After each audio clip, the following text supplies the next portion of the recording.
Right.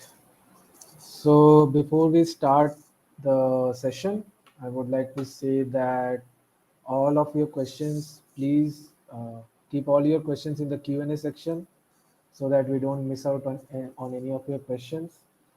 And before the hands-on session, I'll just take a few minutes, 5 or 10 minutes at max, to give you a brief introduction on what we will be doing and how everything works out and everything. So yeah, let's start. So also before that, the new people who have joined, have you guys installed Node.js yet? Give a thumbs up if you have. Let's make it a little bit more interactive, right? So go ahead and give me a thumbs up if you have been installed Node.js. Right, let's go. Why is Arnav giving the thumb? Okay, let's uh, intro to REST API. Next, yeah. So first things first, HTTP or HTTPS, right? So what is HTTPS in a, I mean, to say the full form, it's Hypertext Transfer Protocol, right? And the S part comes out to be secure. It's basically the protocol of the web, and we use it, and it's mainly responsible for the communication between a client and a server. So that's the basic part of HTTP and HTTPS, I would say. There is a another thing how HTTP handles the connection and everything, but that's not what we will be dealing today. Uh, you want to know what are the examples of how an HTTP request or uh, how we make a request through the HTTP protocol. A few of the examples we will be looking out today, and what you may have seen on websites are any fetch requests that you see, or any form submission that you may have done, any of the Google forms that you submit, or visiting a website. You always make an HTTP request or an HTTPS request, right? And you get the data and HTML page and whatever, and it renders in your browser, and then you see the whole thing. So uh, and the basic difference between HTTP and HTTPS is that, as I've written over here, that data sent over the protocol is secured using the SSL or TLS certificate.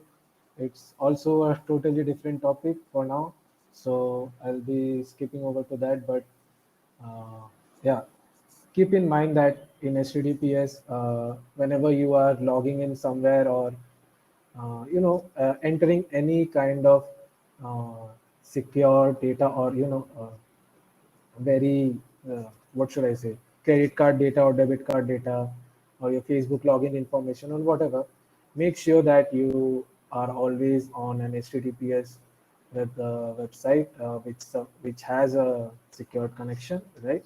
So that the data that is sent over through the protocol is secured, and uh, no hackers can get your data, right? That's the main point. So yeah, moving forward, just to remind you again, keep your doubts in the Q&A section so that we don't miss the questions. And yeah, next. Also, if I have low audio quality, just please tell me.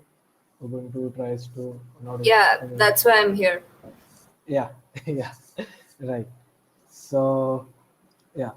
So what we will be learning today are the main HTTP verbs that we have. Those are the get, post, put, and delete. Now, what are these HTTP verbs?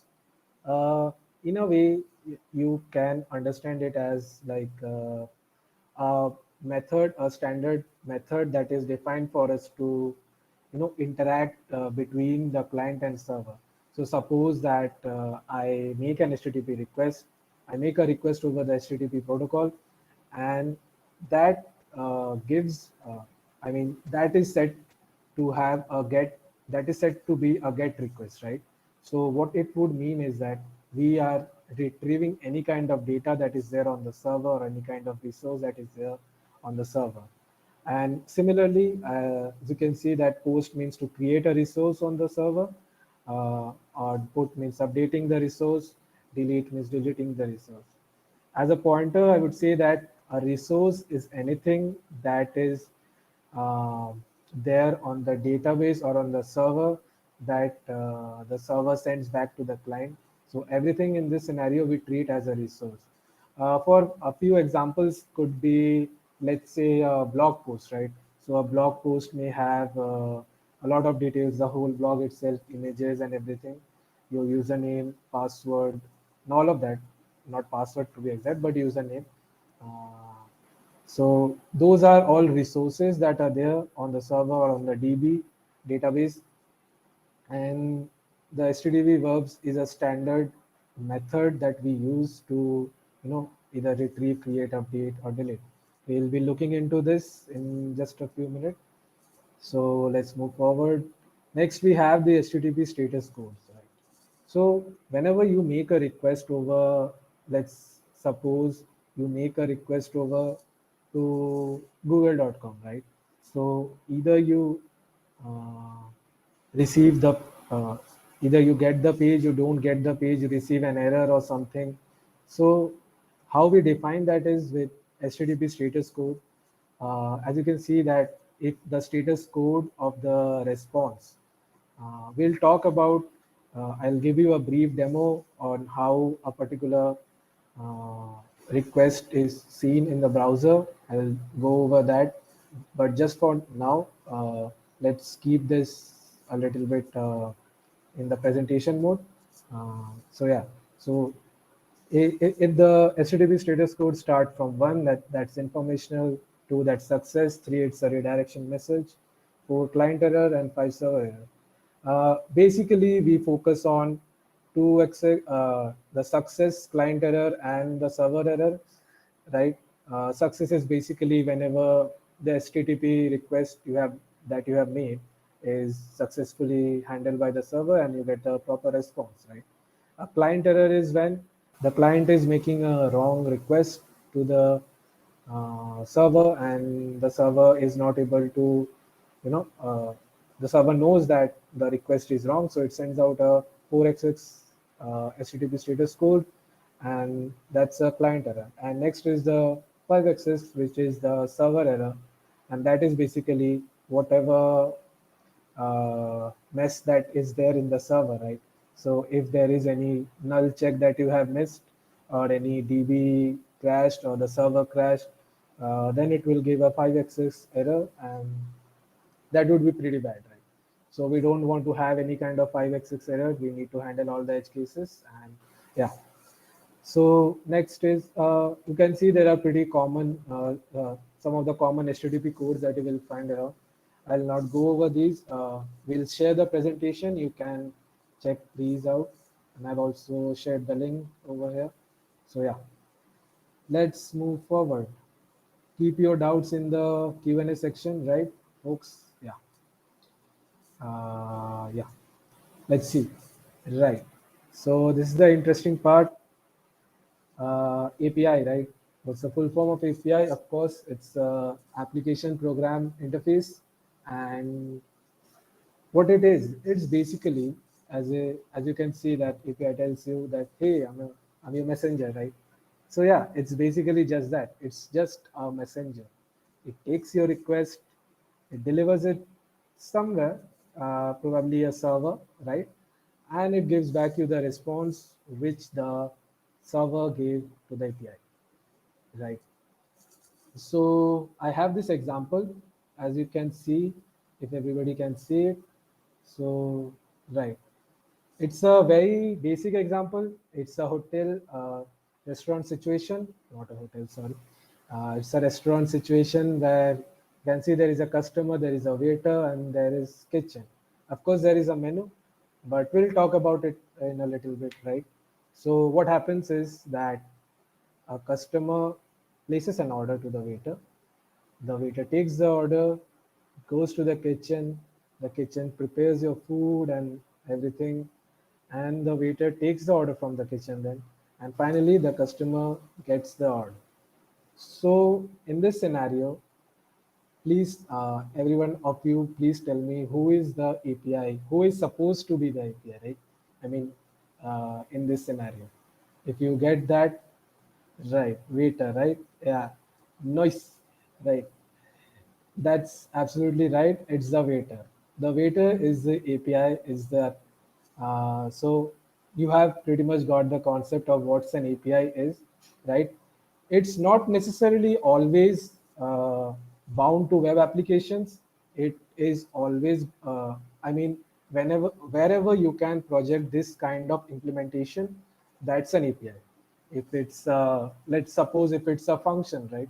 That function, if you expose it to somewhere, that's an API, right?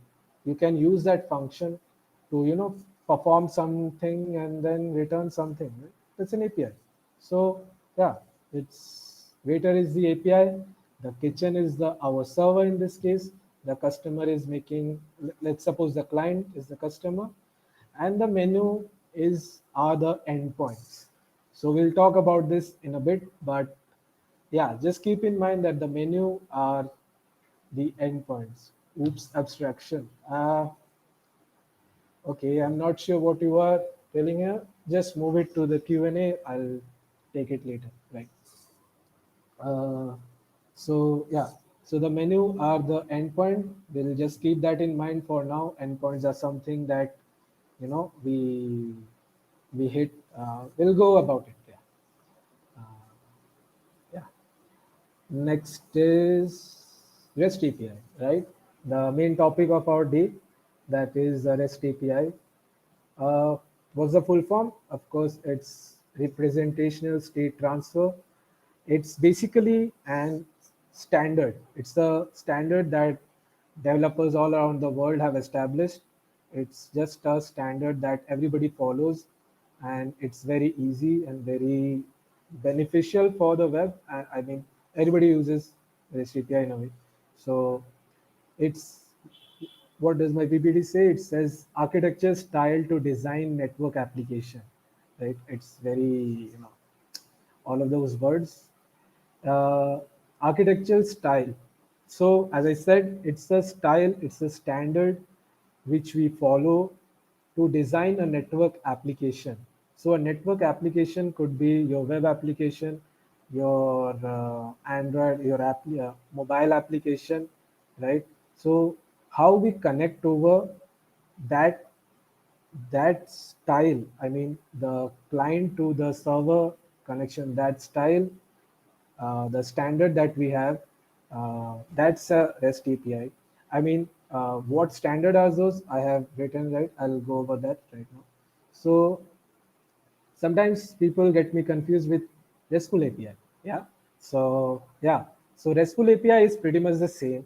So if you ever hear the term RESTful API, don't get panicked with like it's different from REST API or anything. It's pretty much the same. But in cases where you seem to have, they say that it's the service is a RESTful service. In this scenario, a service is anything that the client interacts to. It could be a web server, it could be anything, right? It could be anything. So that service is said to be a RESTful service only if it follows the standards of REST API. REST as yeah, only if it follows the standard of REST as their communication method. And yeah, so if any service follows REST standard, that's a RESTful service. So yeah, I have I have pretty much covered this. Yeah. So yeah, let's go on to the other points that we have over here. As I mentioned earlier as well, that it's all about the rest is also all about communication. It's all about client server communication, and it's a basic standard that we have. It's almost always HTTP. I'm not totally sure where we would use other than HTTP. I guess maybe in WebSocket. I mean, it's also on top of HTTP as well. But yeah, wherever you can implement that standard, you can use it. REST is also stateless. Uh, that means that whenever the client interacts with the server, there is no state that we store. I mean, there is nothing that the client stores uh, for, sorry, there is nothing that the server stores for the client or maintaining the client as a whole. I mean, anything. Every piece of detail that we have, we always send everything to the server, and the server sends everything back to the client. There are some cases that you might argue with me that we store cookies, right? So cookies are something that, I mean, to store user authentication and all that thing. We, I may be digressing from the topic, but yeah. So cookies are something we use to store user authentication, and that is also always sent to the server, and the server also sends us back with something, right? It's never stored in the server as per se, the cookies, right? I mean, to connect with the, it's never really stored in the server. So, and in REST, the main standard is that server treats object as resources. Any object that is there, it treats as resources. Uh, as I mentioned earlier, the blocks that we have, which can be created, retrieved, updated, and deleted.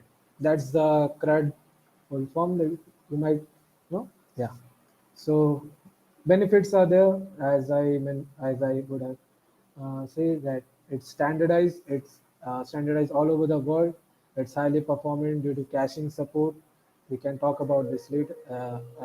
It's highly scalable as stateless because we are not storing any state. You see that if we stored any state, then it would be a little bit more. It would be a less scalable as compared to those which are stateless, right? So yeah, not bound to any specific programming language. You can always implement it in any language. So yeah, right.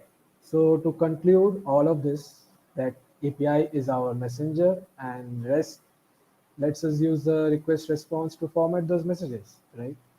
From the last example that we have, it's basically whenever the waiter gives the food or something, the food is presented in a way, right? So if if the presentation is actually enough, it follows the standards of REST. It totally sounds dumb, but if it follows the standards of REST, then you might say that that service is a RESTful service or something like that. You get the point, right? So, yep. So I think that ends up my presentation, and yeah, let me just stop sharing it. I think you have some questions. Yep, let's get to the questions. What's an example of non-REST API in web development? Right. So a non-REST API would be in web, we use GraphQL as it's a non-REST API as per se, because in REST we have, so let me clarify. In REST we have standard, what should I say, input and standard output. The input output is always defined. So as I was talking about earlier, endpoints, right? So menu is an endpoint, as I said earlier. So the food that is there in the menu, that would come the way that is, I mean, let's say suppose you order chicken biryani, right? So chicken biryani would come rice, then chicken and everything, right? In GraphQL, what you do is, if it's a non-REST, in GraphQL particularly, I'm saying, what you do is you tell them that I only need rice or something. I don't need the chicken. I need the potato or something, or anything. You make the request then and there, and you retrieve all those things. So that's pretty much the difference between a REST and a GraphQL or a non-REST API in web development. So REST gives you standard input output. For an input you will get particular output. There may be unnecessary things also. So in REST, I mean, in REST there may be unnecessary keys that you might not require, right? So that's the case. Let's say for example, on the top of my head, you can think of user details, right? So for now, let's say you created an endpoint on REST, right, where you fetch all the user details. let's say suppose username, about me, then it's his work experience and everything. So, and email ID. But in REST, what you will say is that you will get all of those. But in GraphQL or a non-REST API development, you will only specify those which you want, right? So you may require name and email ID, which and then you will get those, right? And was I clear, Sanjana? Give me a thumbs up. So is it like non-REST API? REST API is more like a function, and non-REST APIs are like less of a function, more of a Ah, request. mm, Not really, I guess. REST API, you would say that it's a standard, right? So it's basically a standard that we have. So as anyone is asking that, so basically, uh, what REST states, right? As I mentioned in my slides as well, that REST means that it should be stateless. The server treats its objects as, you know, resources. There is create, read, and update operation on it. And yeah, that's basically, if you follow those standards, that's a REST API, right? And the main thing that I forgot to mention is that the client server communication. REST always has a client server communication basis, and uh, it's in the middle, right? So yeah, that's if any of your API follows these standards, then it's a REST API. Is there any API which has client-server communication but is not a REST API? Yeah, just like I said, right? If you use GraphQL, right? So GraphQL might not, it's not REST standard because it does not have like the input and output defined particularly. So you can for different queries, you can get different outputs. You specify what you need and you get what those are. So that's not REST standard. That's yeah, that's Right. non. Yeah. Got it. Cool. Let's go. What exactly of state is it related to static classes? Um, its state is basically something. Let's say that your what should I say? Let's say that you have there is a to-do application, right? What we will be building. So in that, the state would be all the to-dos that you have listed, right? So that's basically a state of that application that these are the to-dos currently in my state. When you have done with one of the to-dos, you remove that. Then the state changes to something else, right? So that's basically a state. Uh, was I clear? Right. States here define that. Like anything that you I mean gives information about something, that's state, right? Anything that gives you information about something.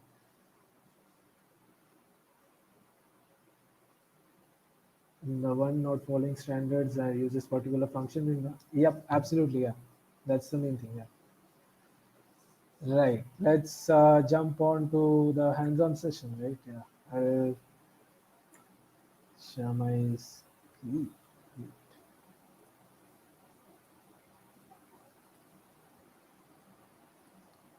uh So right, let's see. So I'll go ahead and first create GitHub repo. Wait, I'll do it later. Yeah. For now, let me just keep. Wait.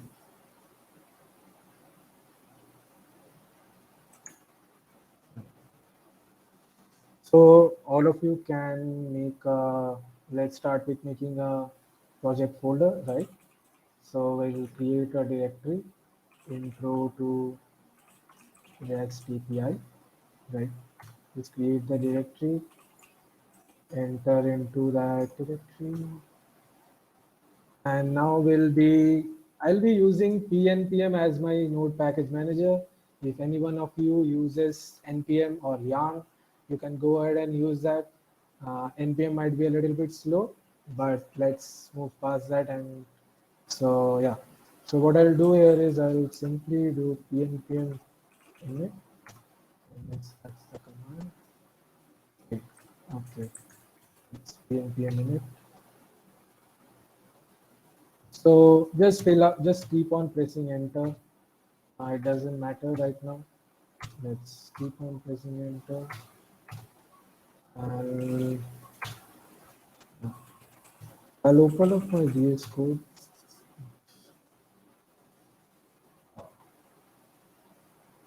Just give me a minute. My laptop's a little bit slow. Mhm. Right.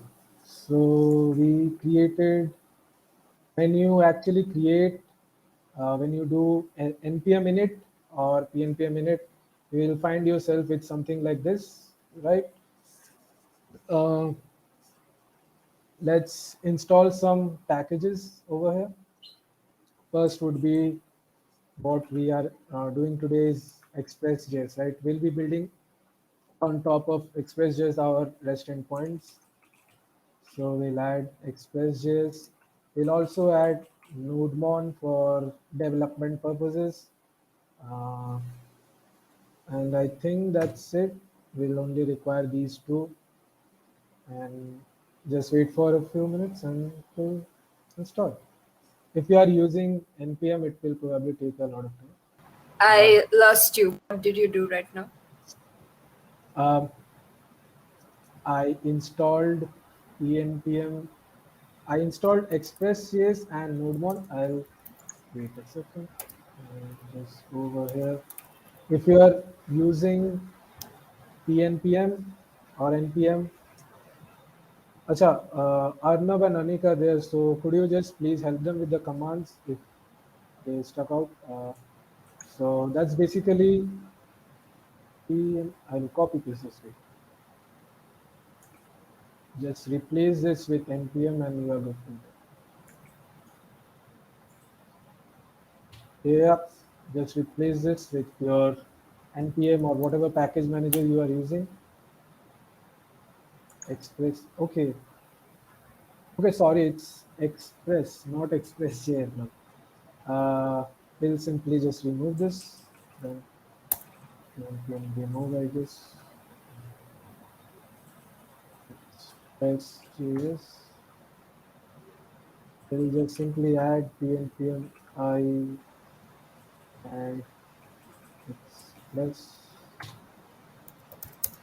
Yeah, that was. Please see the installations. It's pnpm I or npm I, Express and NodeMon. Go ahead and install this. Give me a thumbs up if you have done it. Can we pop out the chat window? I don't think so. Cool. Has everybody done it? Has everybody installed it? React, yeah. React, if you have installed, then go ahead and do something like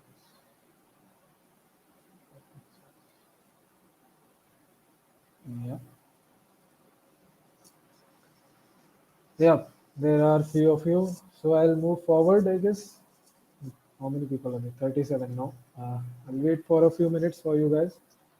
Install the packages. I'm using PNPM. Don't get, just replace it with NPM or Yarn. It's just the same. It takes a little bit time, but it's right. Cool. Um, everybody else, are you still stuck on this? Just please try to do it first. Yeah, I see 10 people. We have attendance of 36, right? So yeah, just type if you are stuck. Go ahead and type what you are stuck with. Is there any question? You are not stuck, right? Okay, I guess you are not stuck. What all packages should we install? As a, it's Express and NodeMon. As you can see, Express and NodeMon. Go ahead and install these. npm i express NodeMon. Right. Let's move forward. We'll write a simple script over here. As you can see in your package, go over to your package.json file, and we'll write a simple script that is start, which will run our server. We'll simply write node index.js. What it does is when we type in the terminal, let's say pnpm start, right? So it will find the index.js file in our project, and it will start that using the node environment, right? It will run that file in the node environment, right? We'll also create another script that is dev, which is for our dev purposes, which will be nodemon index.js. Just give me a minute.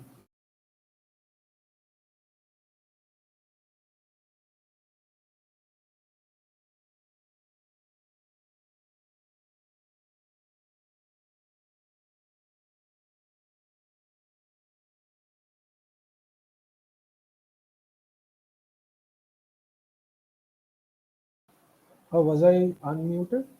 Muted. Just give me a minute. Just give.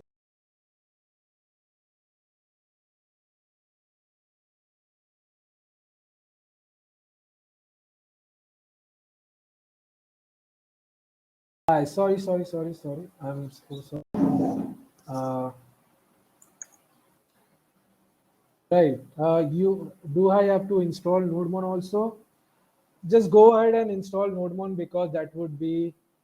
Please let me know again if I am on mute or something. My audio is not audible.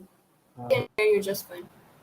Everybody can hear me, right? Yeah, cool. So, do I have to install NodeMon also? Yeah, just go ahead and install it. Unless then you would have to stop your script and again then run it. So just go ahead and install NodeMon. Sorry, I joined late. Can you brief? I have downloaded the package shared in the group. You need to do, yeah, just as Arnab said, npm install express and nodemon. Write these two scripts. You can copy paste this for you guys. Write these two scripts. Yeah. Now, how to install nodemon in Windows? I'm not on Windows. How could I show? Did you install Node? Uh, did you install Node.js that we sent out in the group? Yeah, right. So what you need to do is you just need to type this command npm init-y that is there, and the Anik just said out, and npm I express nodemon. Just go ahead and type these out. You will be fine with this dependencies. I'm sorry for, yeah. It does not matter it's on Windows or not. It's the same, I guess, Sanjana. So it's the same, so it does not matter. For now, yeah, it's the same. So I'll move forward. We have wasted a little bit of time. Just save it, and yeah, now we are good to go. So I'll create a new file that is. Wait, what the heck? Lord, I'll create a new file in the folder. I'll name it index.js, and my mouse is not working. Yeah. So is everybody here? Give me a thumbs up if you are here. Wait. React to this. Don't spam the message. React to this. Yeah. Go ahead and react to this. Am I audible, by the way? Yeah. Now we are audible. So what I'm doing is I'm following your steps, and I'm simultaneously uploading the code in the GitHub link that I shared. So I'll be uploading it this one only, no? Right? I was doing it so that everyone can follow along, like they don't get stuck. Okay, that's cool. Yeah, So you can do it. just check out that link over there. And I'm also providing the steps as well. Cool. So yeah, go ahead. Yep. Go ahead and do follow all these. Arnav has just now updated with all of this. Yeah. If you are stuck, go ahead and are following so far. That's cool. That's cool. Right. Uh, Now what we'll do is uh, we'll first import the Express module, right? So we will type this command over here or right? And what it does is it simply just gets the Express package, the default Express, whatever is there, it gets fit. So this is the first step that you need to do. And then we'll create an Express application that we have. Just simply call the function. The function returns an Express application. So I'll also comment out these. Uh, I'll add this to the repo that is there, sample express server, right? Arnav that made, maybe Arnav can follow it up. So this is an express application. Express application, right? So we'll define, first thing is that when we are actually creating a server, right, we need some kind of port so that the server listens on that port, right? So we'll also define a port. A port is basically something, let's say that where will you on the web browser, let's say on http //localhost, and you will go somewhere, right? But you need to define a port here. So if I define 8000, I'll go to the 8000 port, whatever is served on my PC or my laptop, whatever is served on the 8000 port will show up here, right? So let's go ahead and define a port. Let's say 5000, and we'll simply write app.listen on a particular port, and we'll provide a callback. And just hold on with me, just write this out. I'll explain what a callback is. And we'll use backticks over here, and we'll say that server started on http://localhost : we'll use something like this. That's a dollar and then bracket. So if you are not familiar with JavaScript, this might be a little bit confusing, but I'll go ahead and explain everything to you, right? So what we used over here are the backticks, right? So when you are using backticks, you can actually use something like dollar and then use the curly braces to replace the value of the variable that is there on it, right? So what this statement is basically, HTTP server started on localhost. This dollar port will be replaced with 5000, right? Uh, I'll show this.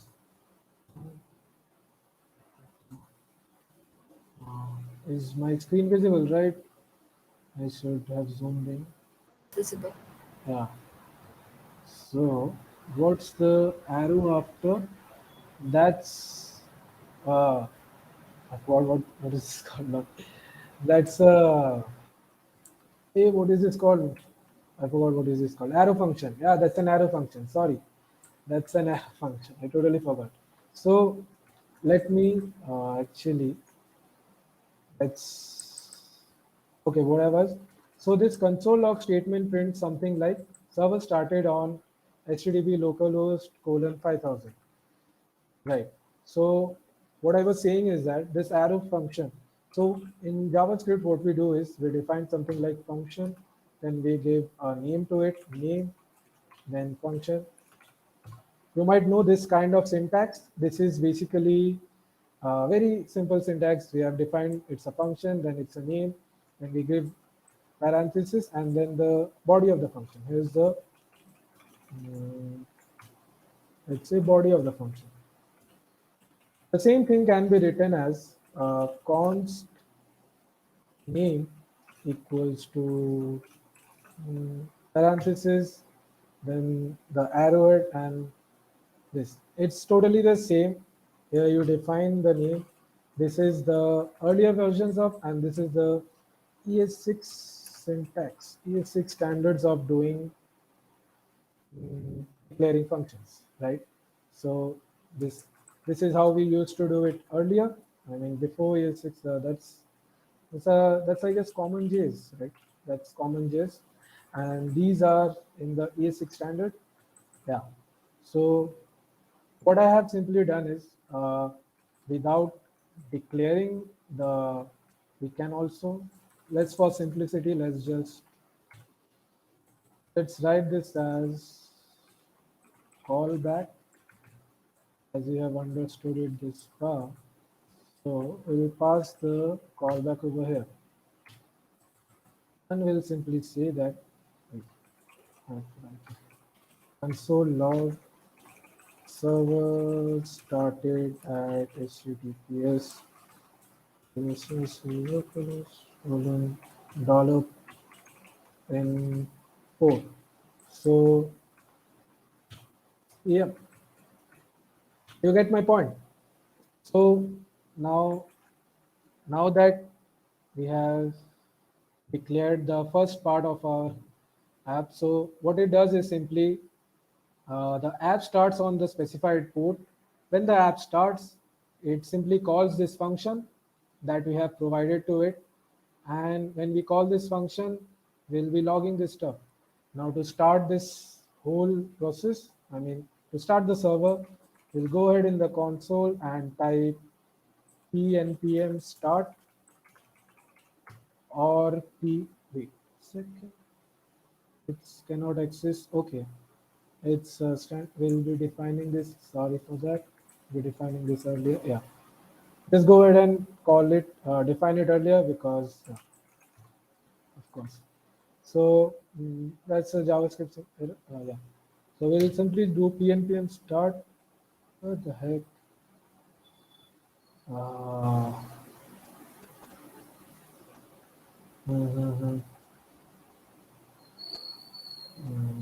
Why? Okay. Oh, I didn't save. Sorry, I didn't save. Look, sorry, my friends, I didn't save. We'll do pnpm start, and you can see that the server is started on localhost 5000. If we go over and click on this, you see the site cannot be.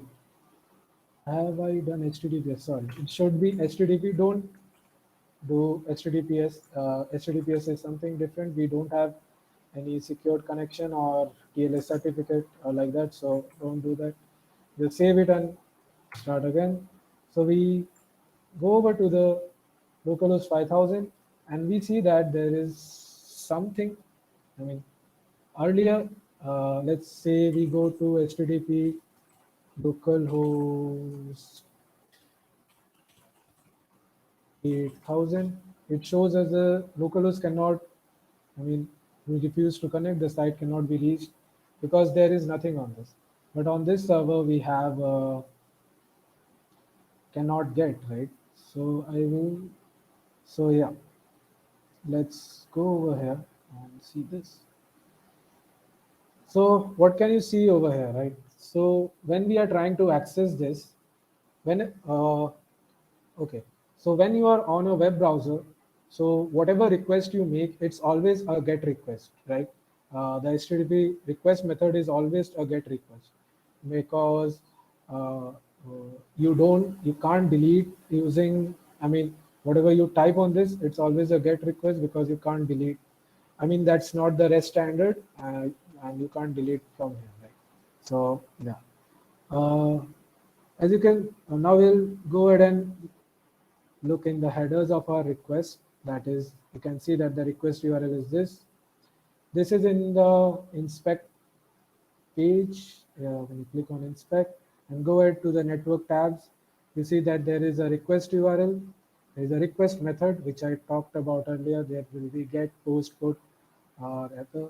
There is a status code, which we talked, that is the response that is sending, that is 404 not found, because there is nothing served right now, right?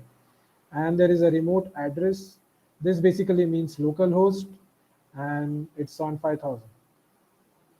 It's an IPv6, so yeah. And there are other response headers that are there. That is a content type, uh, date, and every content length, connection, all of that. And there is request headers as well. So as you can see, the request headers tells you that these are the responses that I'm willing to accept. That's what the accept says. Accepting language, it's en, that's English. Cache control, this is basically for cache. Max is 0, means that it's infinity. I mean, the cache is alive for infinity. There are some cookies that are stored in my browser, so whenever I make a request, the cookies are always sent like that. So this shows the host. uh, there are other as well, and there is a user agent. That's basically what browser you are using. It shows a lot of it, but I am currently using Chrome. So yeah, moving forward. Well, how do you get the request headers? So the request headers is right here. Uh, as you can see on the headers, there are three kinds of header. I It's the can't see general. headers at all. You need to click on this on the request that is there. After that, we will be able to find out that. I don't Uh, see that request. Actually, refresh the just page reload once. it. Just reload it. Okay. Reload the page. Just reload the Oh, page. okay, got it. Got it? Yeah. Just reload the page if you're also stuck. The same error like Sanjana. Just reload the page. You'll be able to see the request that you have made. There are general, response headers, and request headers. So you can go ahead and check out in your free time. Let's not deep dive into that for now. Right. So I'll stop for now. Rather, what we'll do is, as we created another script, that is, we have some questions. Yeah.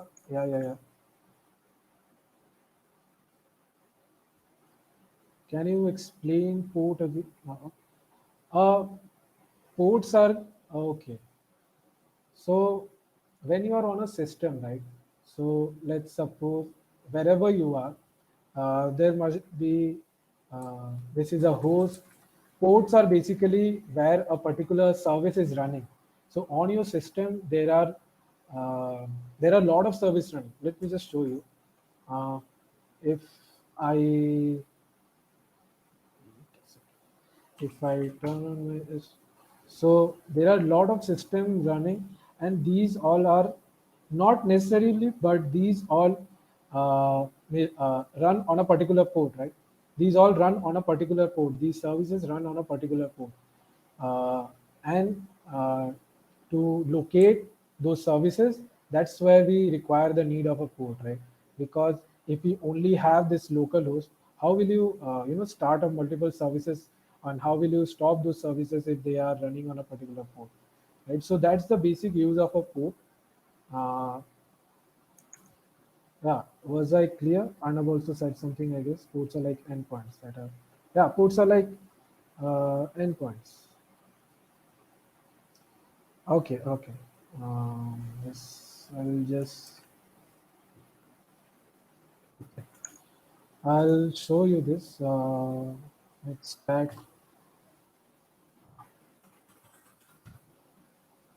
So yeah, as you can see that we are listening on this. This is PID. Yeah. So the local address, as you can see that it's 127.0.0.1 colon 6463. There is something, there is Discord running on that, and there is Nginx running on my 8080 and 80 port. There is VS Code running on 45809. I'm running Postgres on this.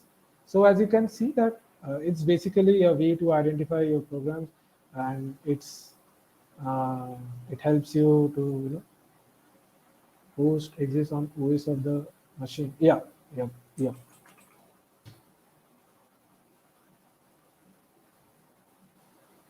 I'll go ahead and see other questions.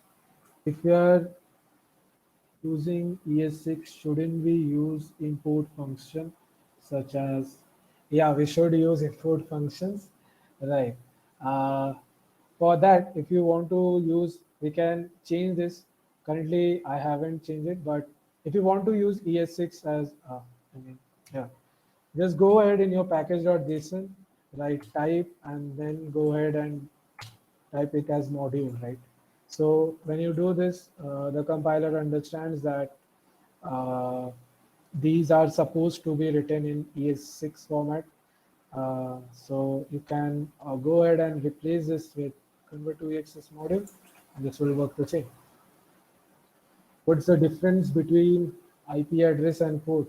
Well, it took a lot of time. I mean, IP address is something, IP address is where your machine is located, or your machines, what should I say, your machine's address as a whole on the internet, uh, on the internet, your machine's address, that's what distinguishes your machine. It's the IP address, and the port is basically on that IP address.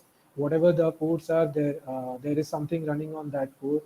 So a port, IP address is your machine's identity, is your laptops, whatever is your identity on the internet, and the port is basically signifies that on your machine at this port there is something that should be running, that may be running, there is nothing running on that. So yeah, then it took a lot of time. Yeah, no, different questions, but it was cool. Can you show the type like type Uh, thing again in package.json? yeah. So on package.json, go ahead and change the type to module. That would mean that you are actually trying to build all your JavaScript in ES6 module, ES6 standard ES module. I guess you can say, yeah. And then just, I'm pretty sure that VS Code already has a, what should I say, auto fix for that. Yeah, go ahead and do that. So before we do that, just go ahead and type pnpm dev. That will start your Node1 server, and whenever I save my file, it will reload again. Yep, let's move forward. So the first thing is we'll be creating a get endpoint. Let's see. So what you do is app.get, then we specify the URL, that is after the whole main URL, yeah, after the whole URL, this is the path name, right? Sorry, I forgot. It's called the path name. Go ahead and write your path. That is, for now, let's give it as slash, and we'll give another callback on this, and in this callback, we actually receive three objects, I would say. Those are request, response, and next. For now, let's move past ahead. Next, we will not require that. So if you do just request comma response, that's enough. Go ahead and do some, if you response dot send, you can do something like hello from GDSCIIST, right? So if you do and save this, you will see that your server has already restarted. So go ahead and click on this, control click. You can see, there you go. You receive hello from GDSCIIST, and yeah, that's pretty much a get endpoint where you receive an HTML document. So this is, so I'll go ahead and show you the headers for this. So the request URL is, of course, localhost 5000. The request method is get. Status code is 200, as we know, because we didn't have any error. We successfully responded with something. And the response headers will check. These are not necessarily anything important. Uh, I'll go ahead and see request header if anything. Nope, not. So as you can see, we have created a simple get at point on the path slash, right? That's basically the same path as the whole URL, right? Request URL. Next is if we go ahead and see the preview or the response is basically hello from GDSCIST. So I'll just, there is no content type on this. I'm not sure why. Wait a second.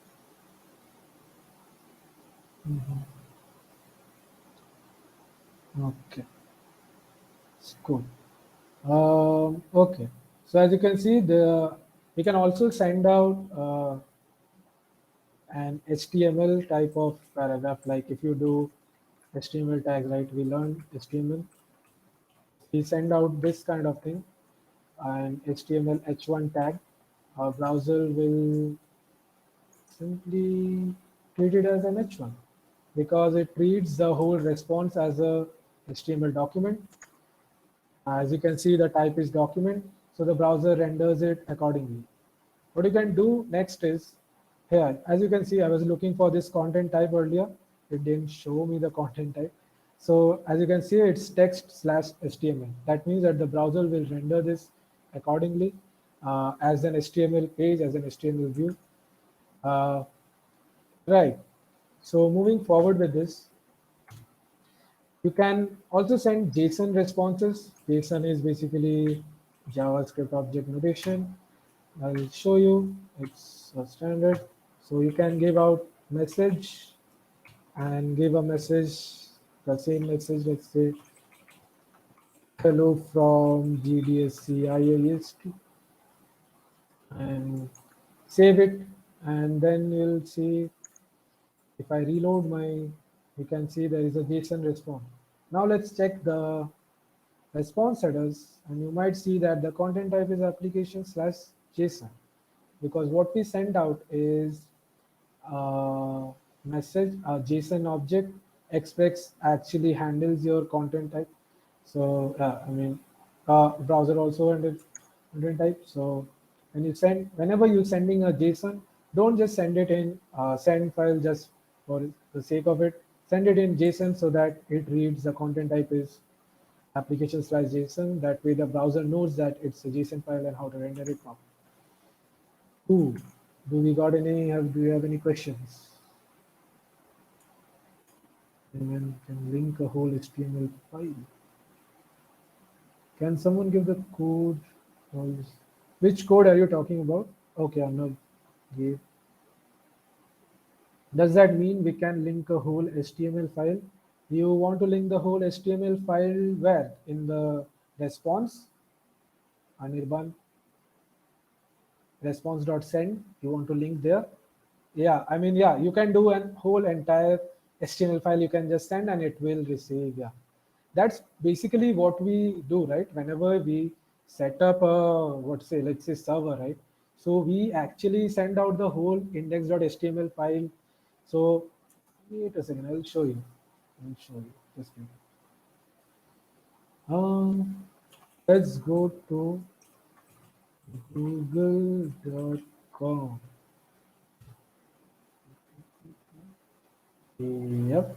When we go to google.com, can see that google.com actually fetches you an index.html file. Response. It's not this. It's cached probably. That's why. Yeah. This is the yeah. See. So google.com actually sends you the whole HTML file, right? It's what everybody does. I mean, what you said is what is being done already. Like everybody sends their HTML file. So google.com might have a way. I'll show you.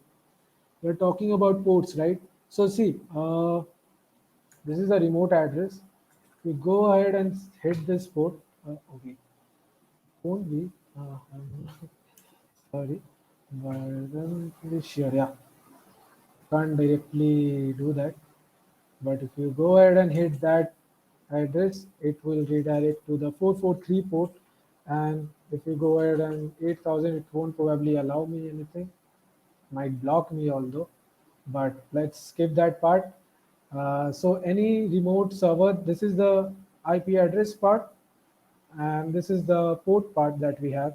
443 is where we usually serve our HTTPS secured connection. 443 is supposed to be a secured connection, and if this port turns out to be 80, so that's an HTTP connection, and that's non-secure.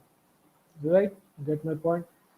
Moving forward, let's see if I have any question. Server started at local organization this site. Yeah, not from, yeah, so we don't have any question. Okay, just go ahead and dismiss this one. And yeah. So our main aim for today's session is to create a to-do application, right? So let's create a to-do object that is const to-do, and let's keep it a simple array for now, just an empty array, right? We don't have any task for now. So let's say that what elements do you want in your to-do? Let's say that each object would have something like an ID, which would be a string. Then we'll have task, which will be another string. So that's pretty much your object, right? So the array would be an object of the to-do array will be an object of these kinds of ID and task keys object. Yeah, these kind of objects. Yeah. So what do you? Let's see. So let's keep it as it is now. We'll create another get endpoint. So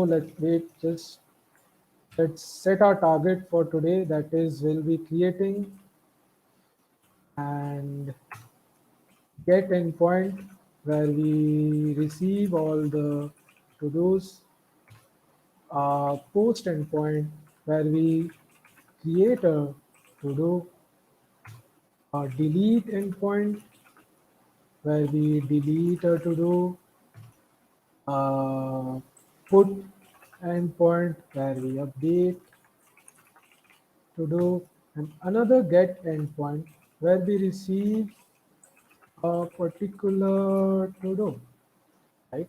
So let's say that you have multiple to-dos, right? You want to receive a particular to-do with a particular ID. So that would get you that particular. So let's go ahead and build out these endpoints.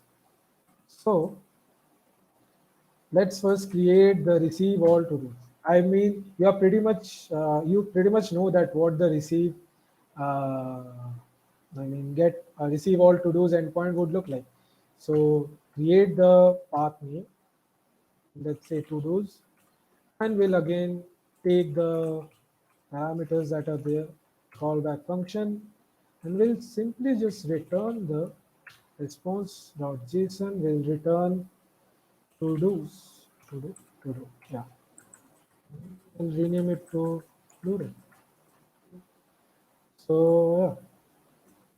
Also, just a quick tip, the response object has a lot of other functions. We might not be using it today, but you can or definitely check this out afterwards, right? You should, I mean. Yeah, one thing is you can also set the status code, status to be a number 404 or something, right? The status code that we showed, and then also pair it with JSON, right? And send the to-dos. So let's just do it here only. We'll keep the status code to be 200, that is successful, and we'll return the to-dos. So and save it. Now let's move on to our browser and hit, if we hit this endpoint, that is just the slash, we get, does anyone want to speak something? Sanjana? Oh no. Oh, yeah. Okay. So if we go on to this endpoint, we see message from, but the endpoint that we created, that is to do's, we go ahead and get an empty array. Right? So that's basically because we don't have anything, right? So we are not focusing on any database today. We won't be dealing with any database. If any of you are expecting a database, we won't be dealing up with that. We'll just keep, we will just modify this array, the simple array. Also, if you have any doubt regarding the JavaScript syntax, if you are facing any problem regarding JavaScript syntax, go ahead and just type it in the chat. Arnab, Anik, all are there. They will help you out, right? So, yeah. And so we build out our first the first endpoint. Done. Let's mark it done. Now we'll create a post endpoint, right? For a post endpoint, we'll simply do app.post and we'll do, let's say, slash create, right? That's a bit odd naming, but we'll just do slash create. Let's do add to do. Anything works. Add to do, right? So our endpoint will add a to do.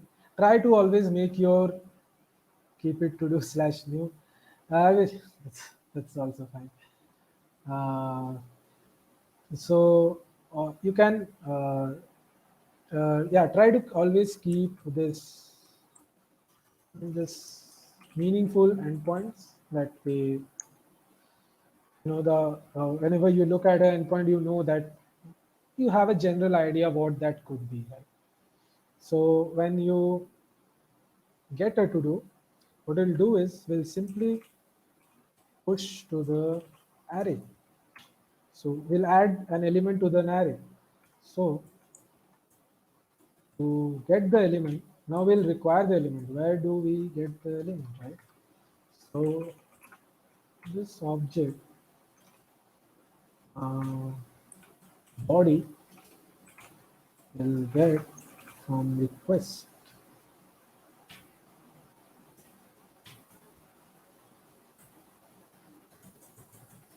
Now, what did I just do? Wait, it's basically request has a object structure of something, some keys, some values, right?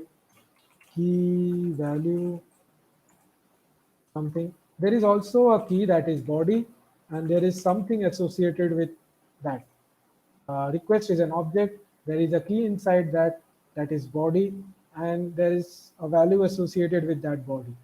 So what I'm simply doing by in the above command is we are simply taking out the body from that object. We are just taking out the body, right? And we'll simply just push the body. For now, we are not keeping any check. I'll show you in a bit. So I'll open up Postman. Oh, have you guys, do you have installed Postman? We didn't send out Postman link, right? Sad. That's sad. Uh-huh. Not right, right. We are sorry for that. Postman web version. That's always And there. there's a Postman web version as well. Yeah. So I'll show you. Oops. So the get at point that we had was http:// localhost 5000. We'll send this. You can see there is, we received 200. Okay, save response, message, and everything. If we get to do's, we'll receive an empty array. We'll create another thing. We'll select post. We'll go ahead and type the URL that we have, localhost colon 5000 slash to do slash new. And here you can send out a body. The body can be of multiple type of data, that is form data, key value, URL encoded, raw. We'll just go ahead and send it in raw and select JSON over here. Send out a JSON response, JSON body. So that would be ID, the way we defined it, right? So that would be ID. Let's say we add an ID of 1 and we'll do, what did we define? We defined task. Clean your or wash your clothes or something. So when you send out this request, you'll also need to actually, okay, before all of this, let's see, when you will send out this request, you will receive the body that we have here, and we'll simply just push that object into our to-dos list, right? And when again you will fetch this out, you'll see that the object is right here. But before that, I forgot one thing, that is we need to actually parse this JSON body that we have. So let's simply add a line app.use. We'll do express.json and call that function. What it does is and call this function above all of your endpoints or whatever you have made. Call this function above all of them and write express.json, call that function. What this will do is it will pass your body. You will get this object as a JSON object. If you don't do, you will get an error. Yeah. So do that. And also one thing I forgot to mention is that Express actually goes line by line. So if I have, let's say, two to-dos right here, let's say if I have app.get another to-dos right here, so it will actually call the callback function that is here, right, and not this one. I mean, that's very dumb of me, but it goes line by line. It checks for the first element that is there. If it matches, then it goes to the next. If the path matches, then it goes to the next, like that, right? So you get the basic idea. And here we'll send a response of, so yeah, now moving forward to the post endpoint, we'll send a response. We'll set the status as 201. 201 denotes that something is created on the server, and we'll send the JSON body. We'll simply send the body itself. What we found or we can simply send body.id, because we know we'll be receiving an ID, right? So let's hope that everything works fine, right? Yeah. So cannot post. Is my endpoint wrong? Yeah, my endpoint is wrong. Endpoint is slash to do. So wash your clothes. We received 1. This means that see, we received a 201 created. We received, it's not JSON. We received, like, see the headers. Okay, it's JSON. Okay, then okay, I send it in JSON, so it will set my type as JSON only, but it's just a value right here. It's just a string, right? So we created an task. Now if we go ahead and get this, we'll get this one, right? So a quick thing to note, that is, if you stop your server right now, all your data will be lost, because of course we don't have a database, right? So any doubt till now? I'll mark this as done if you don't have any more doubt. Can you show the app.use express line? Yep. App.use express. So what does this do exactly? Yeah. So what is does is when you receive, let's see, when you receive this body, so this is a raw data, and unless you actually parse this body, request is a stream of data. Unless you parse this body with, this is actually a middleware. Express.json, it's actually a middleware. So before the request goes on to the other endpoints, what we are doing is we are passing the request and we are formatting the request object in a way that we receive this body here, and that the object IDs can be accessed, the keys can be accessed. So that's the main idea of it. That express.json is just a middleware which helps us to parse the JSON objects, the raw body that we are sending. Is it clear, Sanjana? Yep. So I don't think we have any more question. I also see there are 22 attendings left, but I thought that was bound to happen. So next is we'll create a delete. Delete. We'll move further delete a little bit later. For now, let's create get a particular to do, right? Let's build that one first. So what we'll do is we'll create a get endpoint, type your to-dos / ID. Now I'll tell you why I did something like this. I could have also I could have also simply done something like this, but I did something. Getting this error in Postman. What's the error? It's the web version, right? Might have some error. Could not send request. Oh, I'm not Done? sure It what. should be done. Like even the web version is made for developing APIs, right? So it should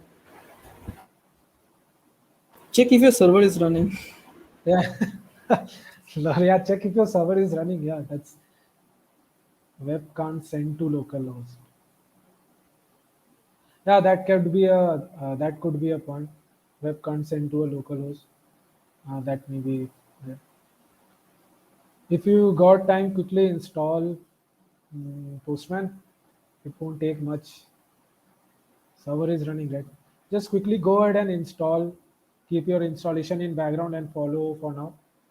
Uh, we are actually sorry that we didn't mention that we'll be using Postman. Just keep the installation in background and follow along. Yeah.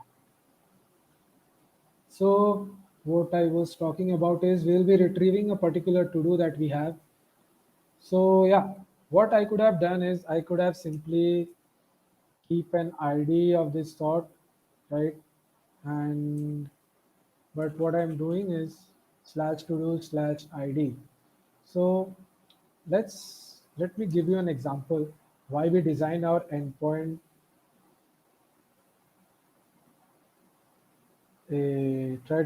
Yeah. So let's design our endpoint. We tend to design our endpoints like this. Like let's say there is. I'm taking an example of the world. Or so let's say continent. Then we got what countries? Let's say. Then we got state, then capital, city, state, then capital city, right? So this is how we now then city ID, something like that, or I don't know, right? So this is how we basically design a particular get endpoint from top down to the bottom most, right? So what we are doing here is you get the idea, like all the to-dos, then we are searching for a particular ID. This actually means that we will hit something like in the endpoint we will hit something like to-dos/1. This is that, or 2 or 21 or whatever. We'll hit something like it that would come up as ID. So where can you get this ID? Of course, const, what we'll do is get the ID from request.adapts. Get the ID. So ID is a string. So what we'll do is we'll simply find this ID in our object. We'll do to-dos dot find. This is a JavaScript syntax, so don't worry about it. This is a callback where we get a value and simply get value dot id is equals to id. What this will return us is a to do, right? Const to do equals to, so will returns the value of the first element in the array where the predicate is true. So in this array, whenever we see any ID that matches this ID, it would be a particular to do. And what we'll do is we'll simply response.json to do. Yeah. We'll save it and we are good. Now we can hit the browser. So here you can, oh, wait a second. Wait, I lost my task that was here. So I'll create a task again. That way I reload this. And if I hit 1, 1, 2, 3, 1. See, you got the particular task, right? You can also hit this using Postman. We'll create another get endpoint. Just copy this. /1. See, we got the particular task. That's how if we send out to, it will probably throw an error. It didn't because it didn't. It actually sent out, right, null. Find actually sent out null or undefined in this case. So it didn't send any response. What you can do is if to do, you can send this, otherwise else response.json will send a message that is to do not found. I'll have to again create a to do. If I go ahead, message to do not found, right? And yep. So we got this. So do you have any doubts on this? I think this was pretty clear. I don't think anyone should have doubt on this. Now we have put and delete. So we can actually, I mean, it's pretty much the same, right? You use app.put, you end the specified to-dos, :id, or to-dos /update, right? And then you go ahead and request response. What we'll do is we will get the body. Let's say you got the body right from request. We'll simply what should okay. Now you just need to update your to-do application with here. I'll just comment it out.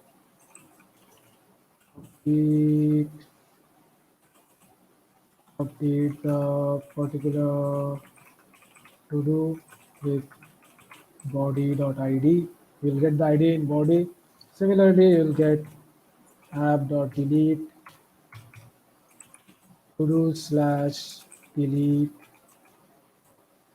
comma request comma response, and we'll also do the same, right?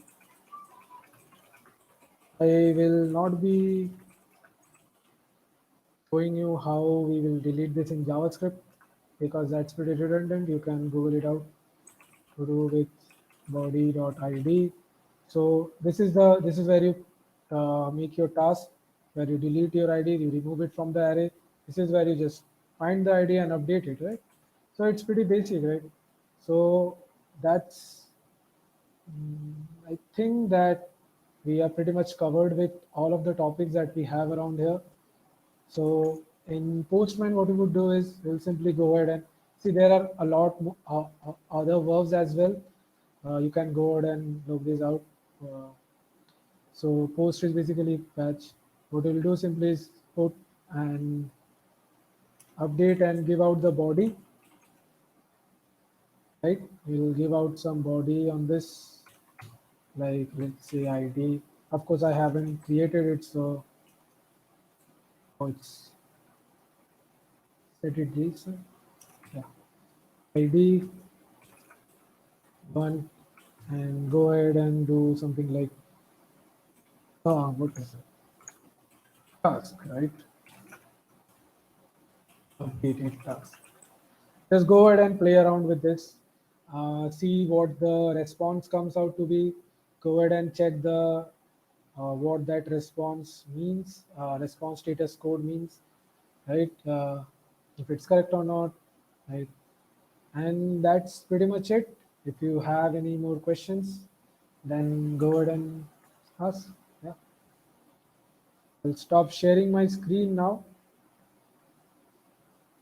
Yep. So Oh, nice. you. Oh, you send out the curl. Yeah, right. You gotta send out the curl. Nice, nice. Yes. Anybody has any question? Any? I actually didn't show you the post and update because I know it kind of got boring at the end because it's pretty much the same thing, right?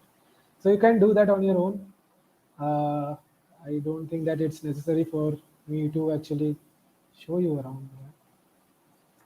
So the code is already updated, I think, Arnav. Huh? Yep, yep. So the code is already there on our So repo. post and update, also keep it in the code and upload the link. Post and upload. Just Okay. give out the comments. If any, Arnav, maybe just give the comments out. Sure. I'll do that. You don't need to write the actual code. Just give out. Yeah. They can do it. Yes, yes. To drink some water.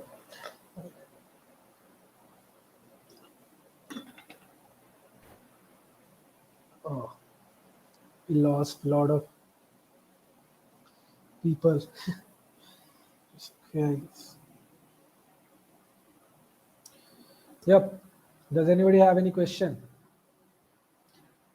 Is everything clear to all of you? Hi, hi. To me. Yes. Cool. Then we can. 20%. Okay. Work on that 20%. I'm pretty sure that you can figure out the rest of the stuff. Google out, reach out to me, reach out to Arnav, Anik, anybody. Not me. Go ahead in the Discord, post some questions that you have. We will definitely answer you as fast as we can. Development in Discord. Yep. Development in Discord. Make something, and this will be helpful for our next session, next projects. We might keep sessions also, but that depends. Yeah. So I am not seeing any more response other than Neeraj. Well, Hey, you had me. sorry. Sanjay. Right. Okay. Uh, Cool. So let's cool. end the session right now. Yeah, it was a Yeah. really nice session. Interactive, hands-on. I liked it.